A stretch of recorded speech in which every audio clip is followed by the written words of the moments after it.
Hi everyone, I'm just doing a very quick couple of videos about my new bullet journal because I just wanted to share a few things with you.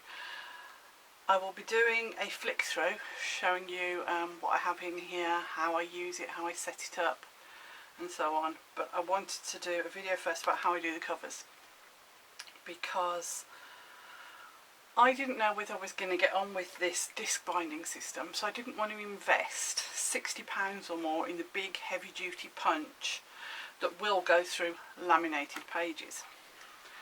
I bought this punch.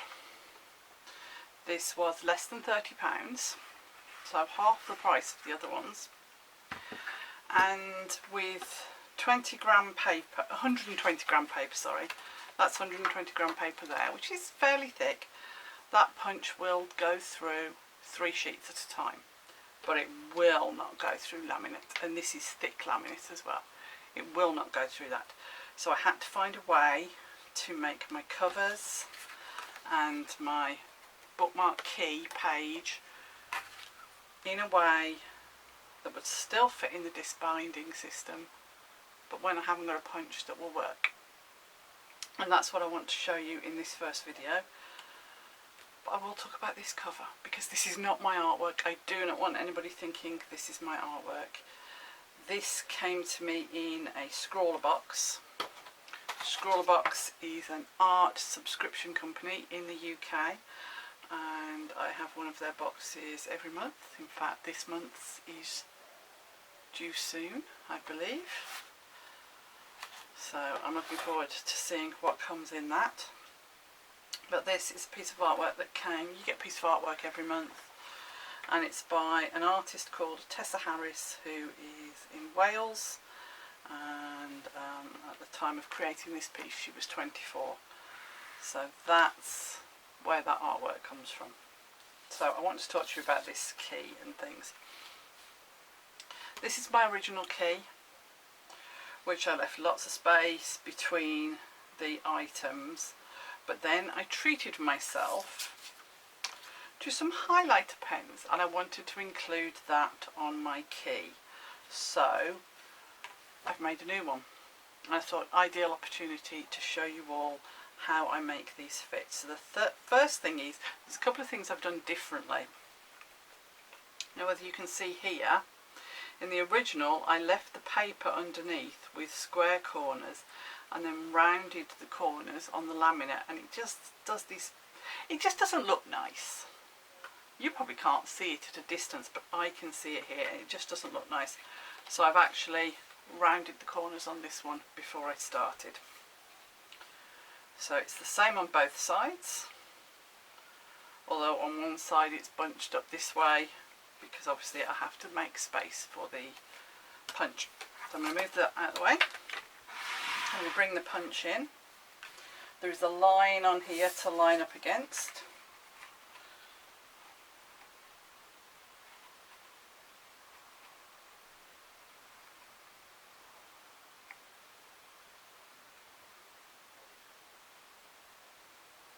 I can do it. Don't tell me it's going to punch through the tab I made at the top. It might. Oh well. And I'm going to punch through this. I just took a little bit out, that'll be alright. Now you might say to me, but Zoe, you wanted to laminate that, how are you going to put that in the book? Well, we've cut these to give us a guide once we've laminated it. So I'm going to go off and laminate it, and then I'm going to come back. So let me get the laminating pouch. One laminating pouch.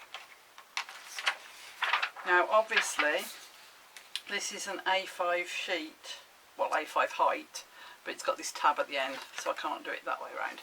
It's got to go in this way round, and I will put it, in fact I'll put it in the middle and then I'll cut round it. And if you ever,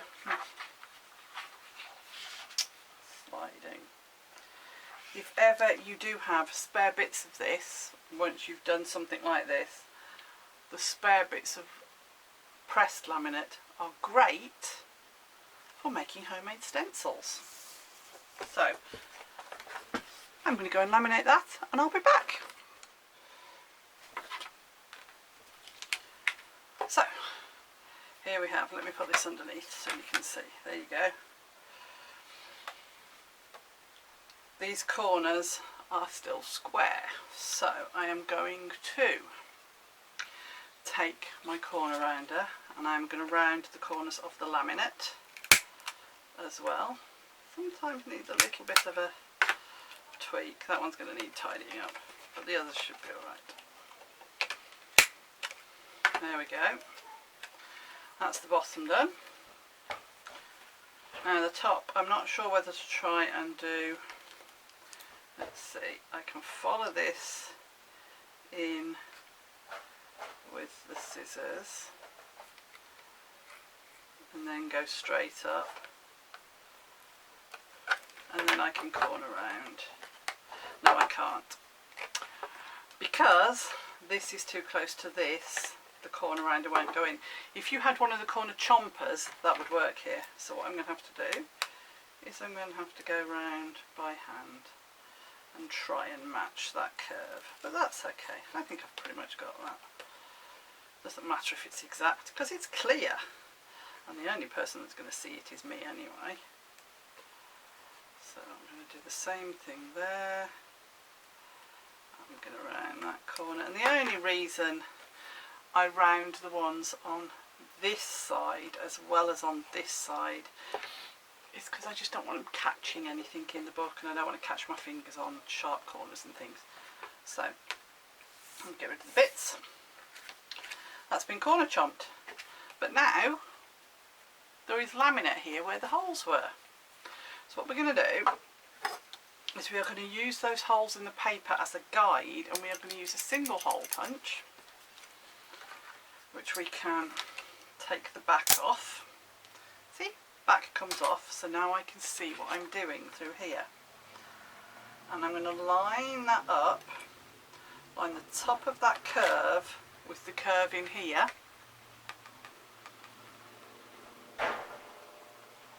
And I'm going to cut the hole.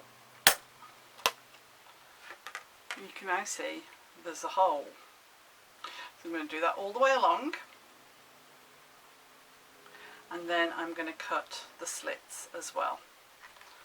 So I'll be back. I wasn't going to come back until I'd chomped all these holes, but something's happened that sometimes happens with this, and I thought it'd be useful to show you.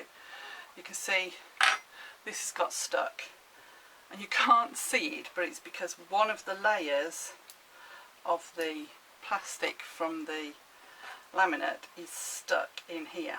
So all you do, push through and then get a pair of tweezers, and you can fiddle about.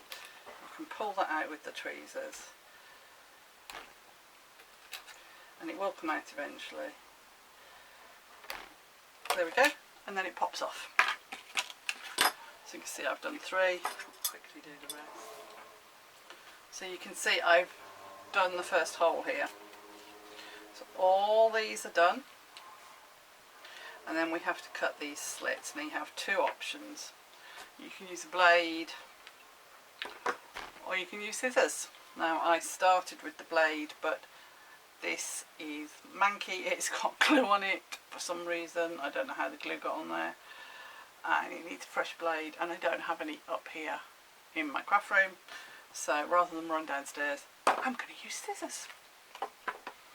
But what I do, I don't cut directly on the line. I take a little sliver of the paper as well, because this laminate is thicker than the paper would be. It's going to be a little more tricky to get it on and off the rings. So I just take a little bit extra, not a lot because you don't want it falling off, but just a little bit extra.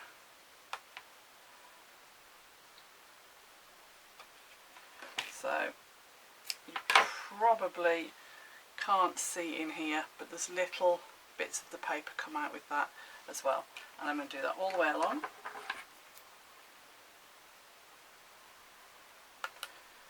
Doesn't take long at all.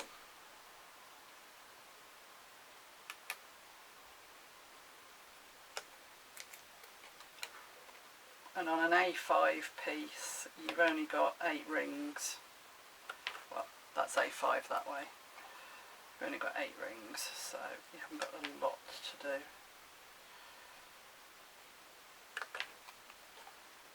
Two more.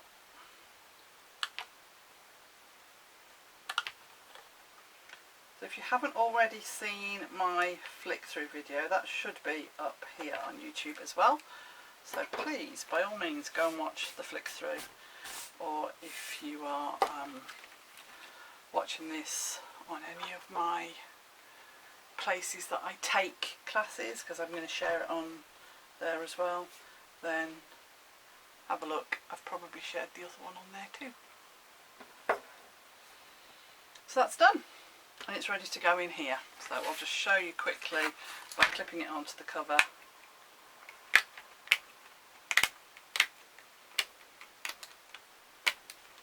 How it fits on perfectly. And the bookmark will show at the top so I can find the pages quickly. And when I need to move it, I just pull it off and put it back on again. So that's the end of that video. And look out for the other video, like I said, which will be a flick through of what is in my bullet journal.